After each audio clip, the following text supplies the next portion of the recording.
It's like a radio. All the songs, all the magic, everything you want, all the knowledge is all out there right in front of you. The minute you tune yourself into the right frequency, that is all you get to hear. So, what frequency are you tuned into is what creates that magical moments we call serendipity. Let's go.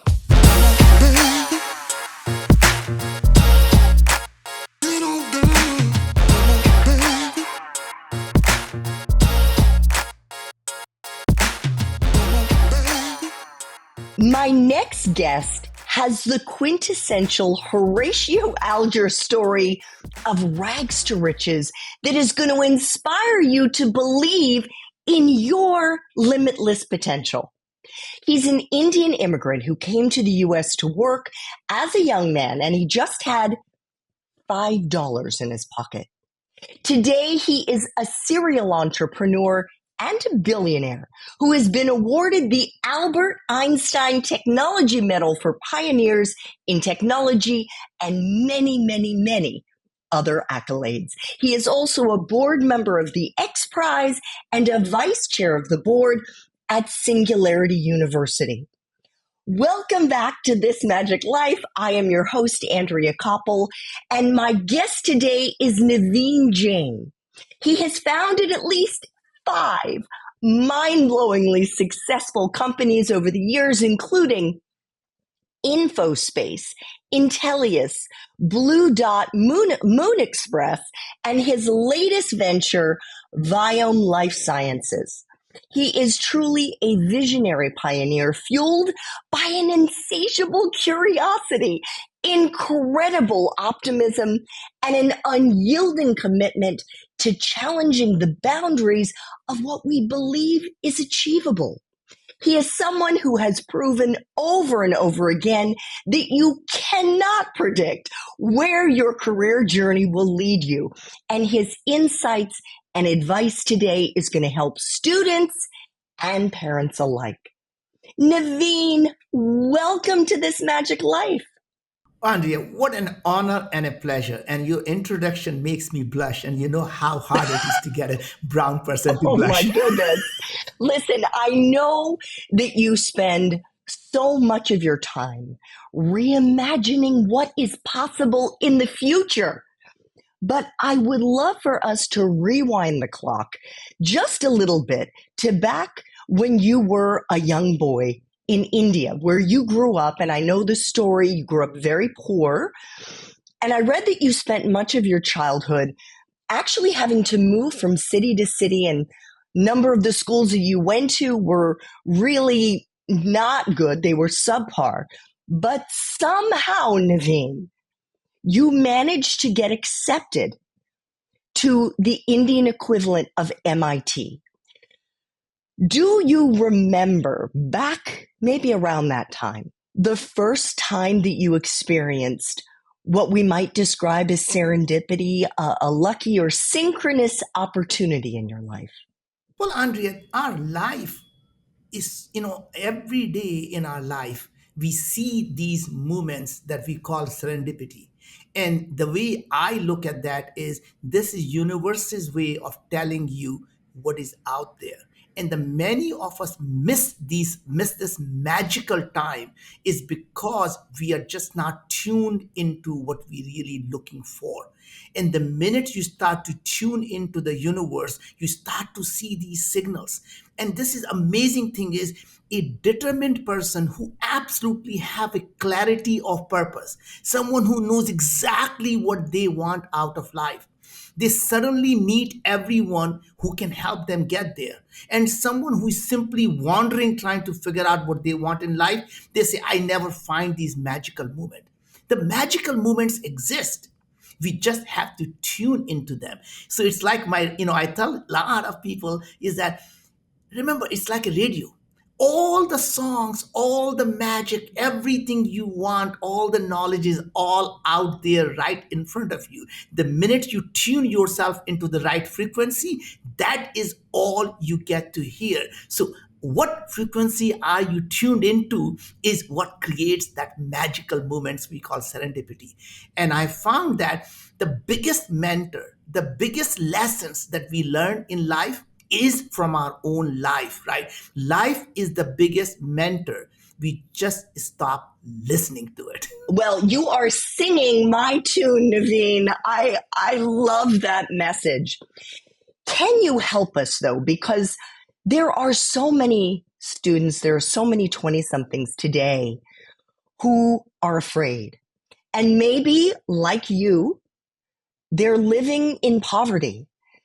It could be intellectual poverty, it could be maybe the community, the home where they live. Can you take us back to when you were their age, when you were in India, and maybe you did have a mentor, maybe you had somebody who was inspiring you, but how do you think you began to attract the serendipity that landed you at India's MIT? There is no one moment. It is what's really interesting is everything in life is interconnected. You meet someone who may not be the person who will get you there, but through them you meet someone else, through them you meet someone else. And we have this somehow this idea that it's the last straw that breaks the camel's back. And if we are really smart, we know it's really not the last straw. It's all the other straws that came before that that actually breaks the camel's back. So we really always looking for that one single moment that changes us, the one single moment that makes everything happen. And we forget that it is a strings of connected experience that are constantly changing you. Every interaction makes you a different person if you keep your mind open. It doesn't matter who you talk to, you can learn something from them. Even if the person you may think is homeless, if you just give 5 minutes of your time, the magical lessons of life you can learn from that person will blow your mind off. That every single person has something to teach you. It's just a matter of you keeping an open mind. And when you actually lead with the purpose, not with an agenda, everything changes, because then you're asking for help for a purpose that's beyond just yourself. When you ask someone for help because you have a clarity of how you want to contribute to the universe, you will suddenly find there are so many people around you that will actually help you get there. So, who helped you, Naveen, back when you were a teenager? And I'm guessing you didn't see necessarily a pathway to university. Who helped you? So it's really interesting. We had no money to go to the university. So even if I was admitted, there was no chance I could actually pay for it. It so happened that we knew that somehow if I could be on the top of my class, what if I get the really good grades? What if I was willing to sacrifice all my social life to achieve that purpose? Because from day one, we realized the only path out of poverty is not to complain about poverty, but to find through education so you can actually get out of the poverty, not just for yourself, but for your whole family. And that's literally it takes one person to go out and change the circumstances for your family, and then everyone goes out there and continues to contribute more and more towards humanity. And it was essentially, if you would laugh at it, a total tuition at that time was 30 cents a year, and I could not afford that. I mean, it was that because we just had no money. But able to now get the scholarship and not have to pay that, then suddenly changed everything for us. Like, is to be able to get into the scholarship, go to the college, and just absolutely dedicate your life to learning. And what I realized is learning is the only thing that will get out of your poverty. Learning changes how you look at the world. And if I could tell you there's one, the biggest, the rarest resource on planet Earth is the intellectually curious human beings. Because once you find these intellectually curious human beings, there is nothing that they can't achieve. There is nothing they cannot find a way to make happen. It is the curiosity of not looking at the world as is, but really looking at the world what it can be. And once you start thinking about the world can be, and that you can imagine in very clear, vivid details, you can create that world. So the only limitations to what we can achieve is what we can imagine. But imagination has to be vivid, clear, and purposeful. So were you manifesting getting a scholarship to go to school? Is that what you were doing? Well, manifestation is, of course, you live that every day. And part of the things that I always have trained myself to see is I close my eyes and I start to see that life. I start to believe it's already happening for me. And I start to believe in so much that there's nothing that's going to get in my way of getting there. And that means every single person I meet, I'm going to ask for help. And that's what changes, because now you believe you're already there. You just need to find a way, a path. You just need a GPS navigation to get there, because you know exactly where you're going. So is this what you were doing as a young man? As a young person, you really are lost. I mean, the fact is, we all are searching. But one thing that we never should be searching for is our purpose in life. And each one of us, there is no one purpose that each one of us can have, but there's something for us. Every one of us has something that we want to contribute to the world. And I always ask myself, what am I willing to die for? And then live for it for every second of my life. When I wake up in the morning, I want to jump out of the bed because I'm so excited about pursuing that purpose. And when you find that, you will never be lying in the bed. Wake after you wake up, you jump out of the bed because you're so much joy. You think what you're doing is really God's work, and that is what brings you to life. Mm. And when you meet someone, you never say, "Can you help me?" You say, "I am trying to do this. Can you help us achieve this?" Because if we can succeed, the humanity will be better. There are billions of people whose life will be better if we can do that. Well, I want to thank you for helping me to spread this message, because this is my purpose in life.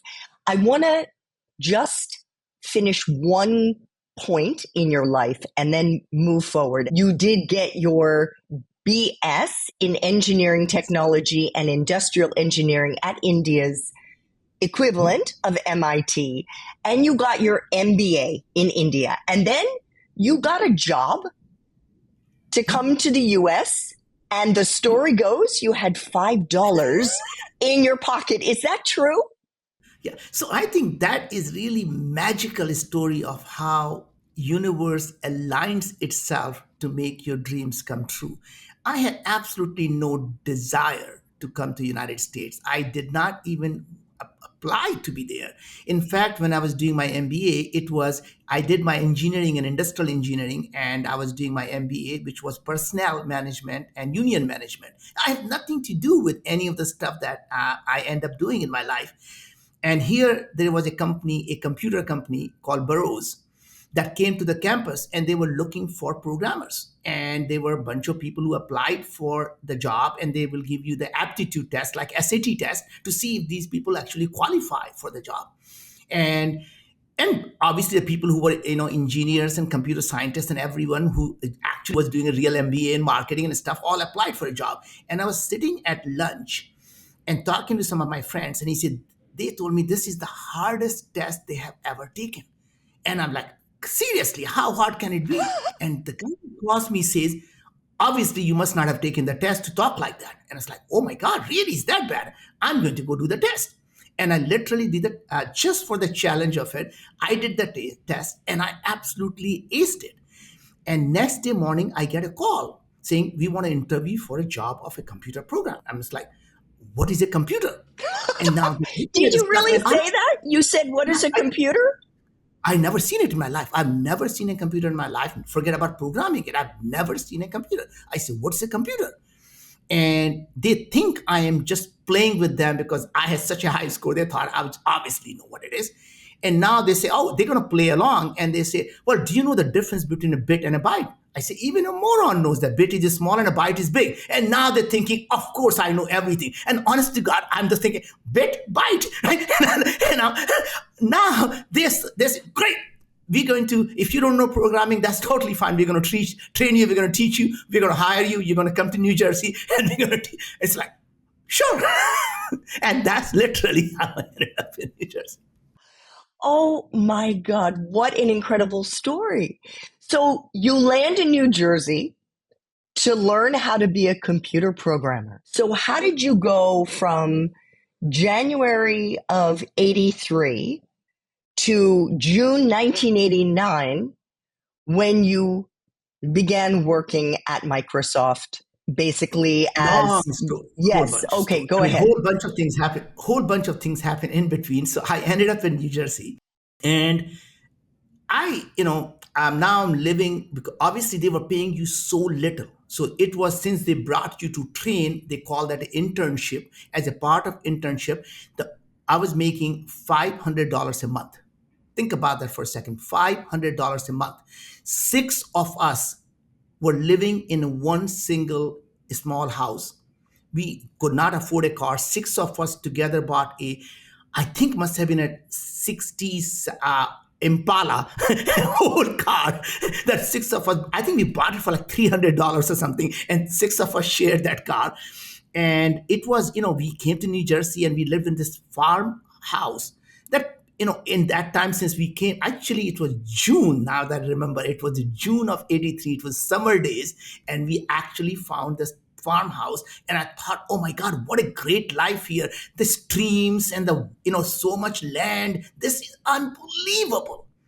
And little that I know that come, late fall, there was white stuff falling from the sky, and I'm looking down because I've never seen a snow in my life.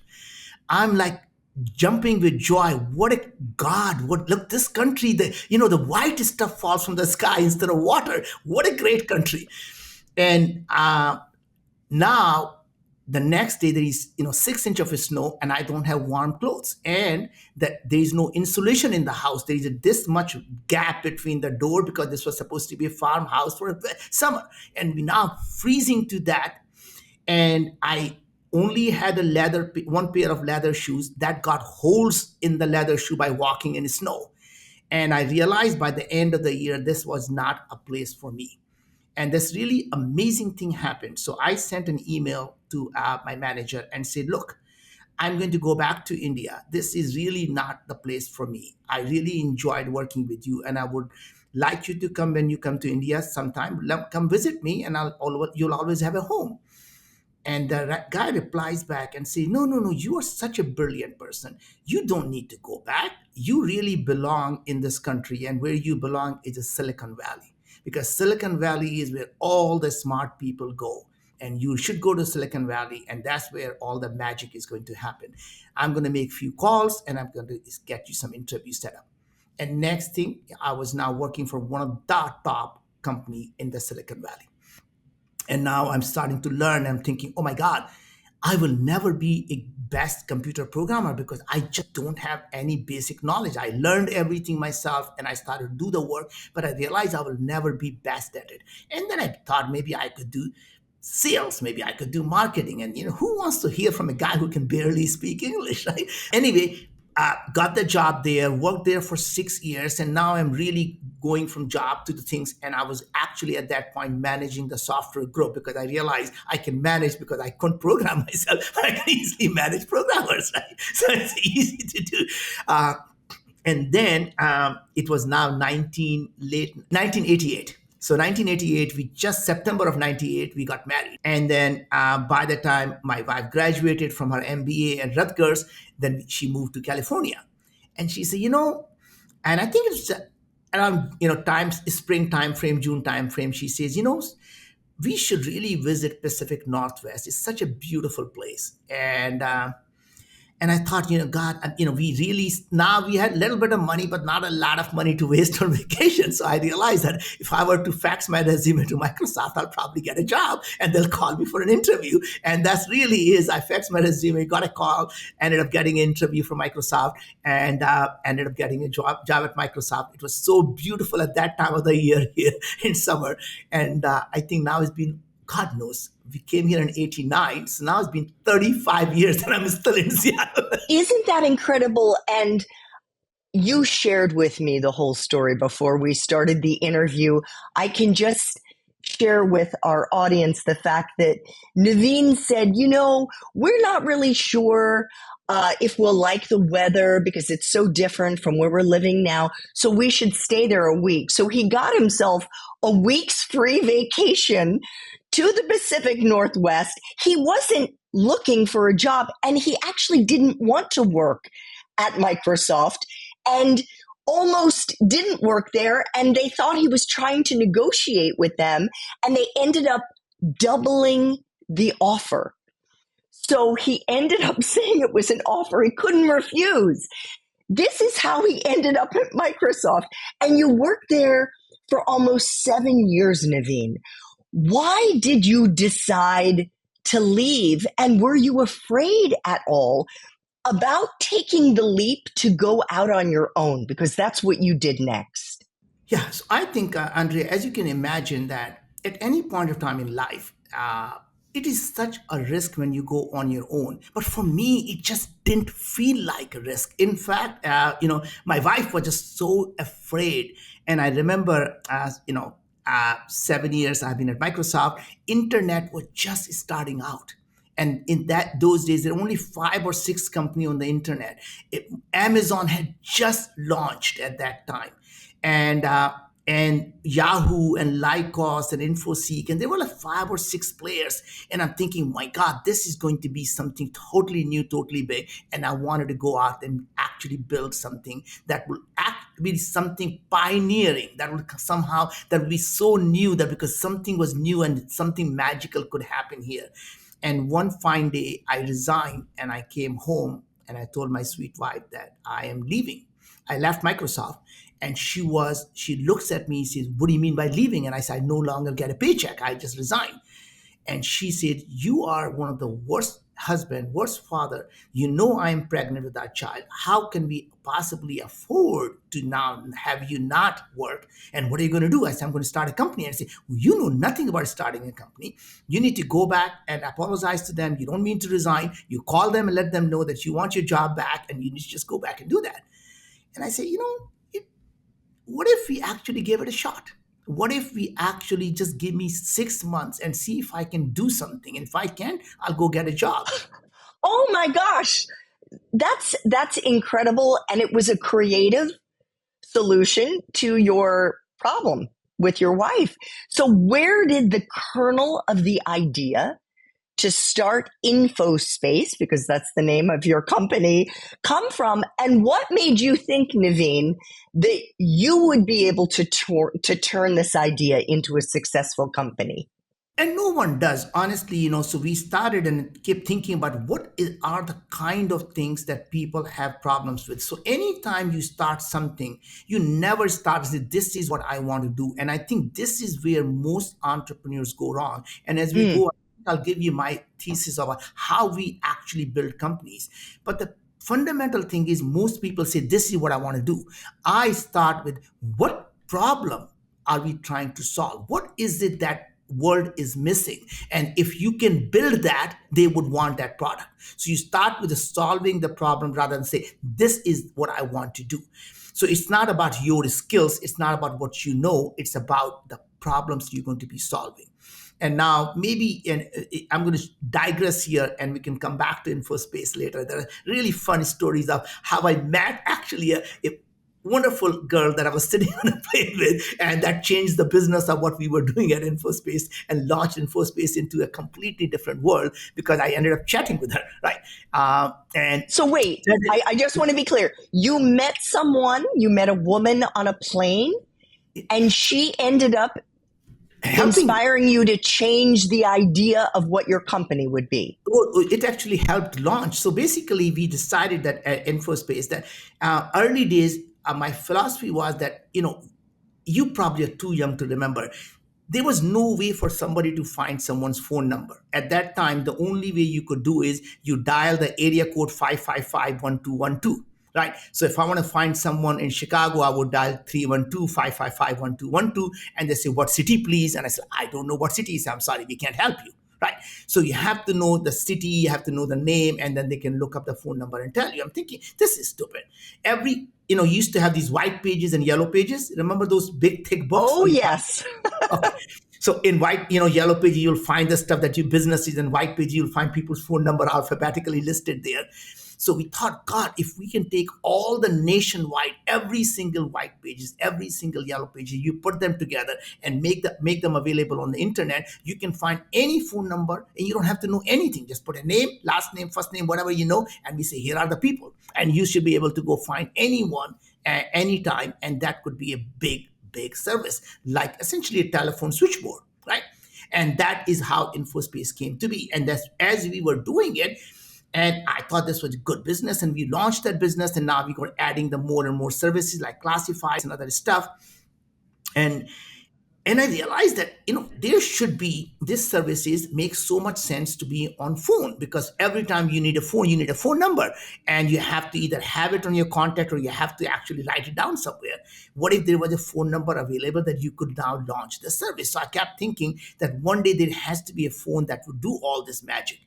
Now, and so we start building the services for these phones, except there was no phones out there. By phones, do you mean cell The cell phones, phones. smartphones? Yeah, cell phones. Okay, so you were seeing this as a need on the horizon and you were already building the product. And there was no smartphones in those days. The best phones used to be those Motorola flip phones, right? Those were the fancy Star Trek phones, right? So those were, you're too young. You probably don't remember all that. No, oh my goodness, Naveen, you're flattering me, but I do remember, and I remember trying to hold those phones, which weighed like 5 pounds. So there used to be big phones, and then there were small, tiny the flip phones that you could actually hold, right? So those flip phones, and we were building these.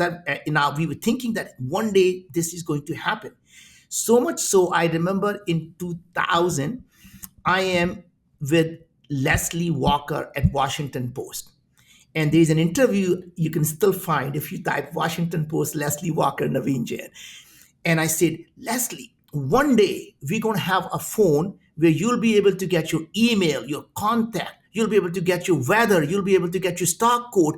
And when you drive by Starbucks, it will know your location. It'll give you a coupon for Starbucks. And we will use our phones to make the payment instead of using the credit card. She looks at me and she says, sir, I don't know what you're talking about. Not in our lifetime. And I remember actually calling her when iPhones came out. I said, I hope you're alive. It's happening. It's happening. Right. Oh my gosh. That is an amazing story. So this, interestingly, it all came about, this whole phone the idea. I knew it was happening. I was traveling from San Jose to Seattle on a flight back. And there was this wonderful woman sitting next to me. And I said, what do you do? And she says, I work at AT&T. And I said, what do you do at AT&T? And she said, I can't tell you. I'm working on something confidential. I said, I didn't even ask you for your name. You don't know me. I don't know you. You can tell me anything you want. I don't really care. And she said, well, we are working on a phone that's going to be able to dial into the internet, get a bit of information, and display it on the phone. And I'm thinking, really? You know what the first thing people would want? Phone numbers. She said, that's really interesting. You're right. People want phone number for a business or a person. Do you have it? I said, of course I do. So she went back and she calls me next day. He said, my boss actually really likes the idea, but there is a problem. I said, what's the problem? He said, well, we are a phone company. If we gave the phone numbers, people think that we are violating their privacy. So the only way we would ever do that, you have to put your logo on the phone. You have to put your logo on the box and let people know for sure that it is coming from you, not from us. I said, twist my arm. You can put my logo everywhere you want. And honest to God, when the phone came out, that had a logo on the phone, InfoSpace logo on the phone, InfoSpace logo on the box, because AT&T didn't want anything to do with that. And suddenly we became the brand. That is the most incredible story of serendipity, Naveen. Yeah, yeah, And it shows that you should always, and I'm not joking here, you should always talk to the people who yeah. are around you. Mhm. In an article that you wrote a number of years ago, I read about some of the qualities that you believe are the most important to be a successful entrepreneur. And one of them was to learn to trust your gut over spreadsheets. Yeah. What did you mean by that? Well, first of all, Andre, I'm going to continue expanding. Look, the way you and I met was as much of a serendipity as one can have. We were just at an event, and the chances of us meeting are slim to none, right? It's thousands of people at the event, and of all the things in life, I was talking about parenting, right? And you came to me and said, that is just an amazing way how you look at life and parenting, and I want to talk to you. And then we ended up talking about you and your dad and the parenting. And I thought that was just an unbelievable connection. How you and I connected was through a topic that neither one of us normally would have been talking about, right? And Yes. to me, yeah, this is what to me is that magical moments happen when you are not actually looking for them, when you meet people and when you talk to them without having an agenda. And I think that is, if one lesson is that when you meet people, you need to be your authentic yourself. You need to be sincere. You When you speak to people, you do not simply look at their badge and saying, oh, that person can help me or this person cannot help me. Because when you do that, you miss out on all that moments, because someone you may think has nothing to do with what you are trying to get done, and that person may have been just the right person, knows someone who actually would have helped you, right? Because you were never connecting. And I think, Andrea, there's never a time I find these magical moments in people and meeting people that I never thought who they were. The problem that happens is when you meet someone, you're always thinking, what can this person do for you? Instead, you simply ask yourself, what can I do to help this person? That's all. And if you keep focusing on that, what can I do to help this person be better? Intellectually, emotionally, spiritually, or just simply be a friend and just listen to them. And that Yes. alone builds these amazing friendships and relationships that go for a long, long time. I love that story. And I would say the other piece that I see very much in you is just being curious. Just being curious about the person who's sitting next to you on the plane, or the person who comes up to you to talk to you when you're at an event, and just lead with curiosity, and you'll be surprised by what follows. I want to ask you very much about parenting, because you have three beautiful children. But before I do, I just want to go back to that other question I asked, because I really think this is an important point about when you said, learn to trust your gut over spreadsheets, because I'm sure there are people who are watching right now or listening who want Naveen Jain's advice on becoming a successful entrepreneur. And what does it mean to trust your gut when the numbers are maybe saying something else? Very interesting. So, first thing is, your gut instinct are already know how you feel about that problem, whatever the thing is that you're trying to do or not do. You actually have a faint idea, the intuition that tells you, hey, is it going to work or not? Interesting thing about spreadsheets are there's so many assumptions that we have to make in spreadsheet, because not everything in the future is known, so you make assumptions. If you believe something is going to work, you end up making the assumptions which are better, and spreadsheet tells you exactly the assumptions you made, right? So if you think something is not going to work, you make very, very pessimistic assumptions. What does the spreadsheet tell you? This is not going to work. So my point is, you already know is going to work or not, and when you put a spreadsheet together, it simply reflects that. And most of the time people say, oh, a spreadsheet doesn't work. All they're telling you is, I don't believe it works. And a lot of the people do that simply to actually either not listening to their intuition, or they're simply using their head more than their gut. So what I do in almost every situation where I have to make a decision, I close my eyes and I just listen to myself. How am I feeling? I have just signed this deal. How do I feel? Year has gone by. 2 years have gone by. How am I feeling? Is this working for me? Is this something I feel good about? Is this something I just don't feel good about? And I walk away if I don't feel good. If I feel good, I just move forward. Right. So that is the part of the thing, is that our brain tends to, look at the facts. The only thing the brain can do is to simply look at the facts and calculate what it knows. Everything else that we don't know is really our assumptions that we are making. You mentioned Yeah. our meeting Yes. at the biohacking conference. Yeah. And I came up to you because I was so touched by what you had said in terms of the advice that Yeah. you gave your children Yes. when they were thinking about, okay, what am I going to do with my life? Can you share that in terms of how young people should approach becoming successful in life, whatever that definition means to them? So the success is never measured by the amount of money you have in the bank. Success is truly measured by how many lives can you improve. So when I start any company, any business, I ask myself three questions. Why this? Why now? Why me? Why this is a very simple thing. You say, God forbid I'm actually successful in solving the problem that I set out to solve. Would it help a billion people live a better life? Because to me, anytime you can build any product, any service that helps a billion people live a better life, you can create $100 billion company. But you never wake up in the morning and saying, what should I do to create $100 billion company?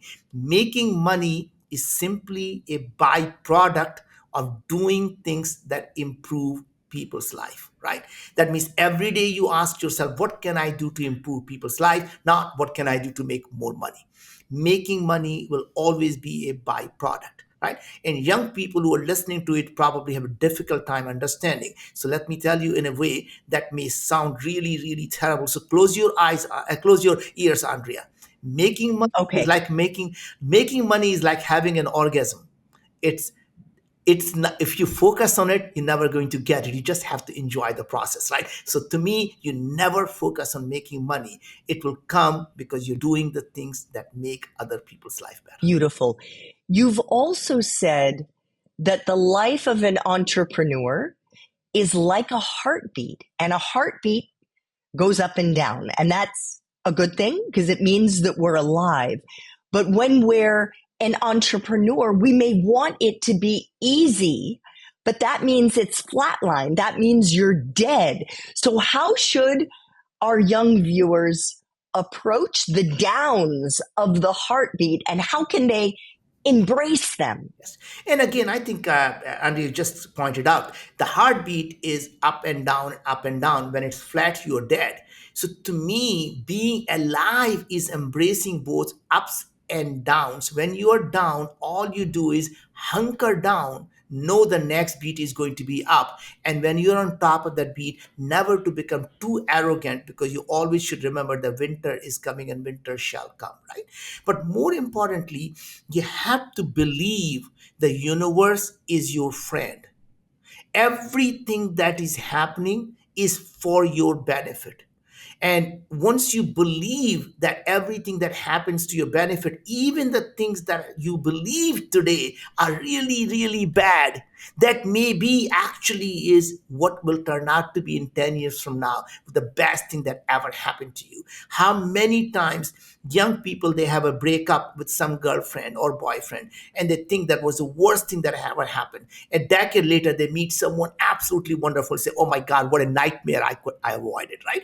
So I mean, every single culture has these stories about, how when something looked bad, it was really, really good.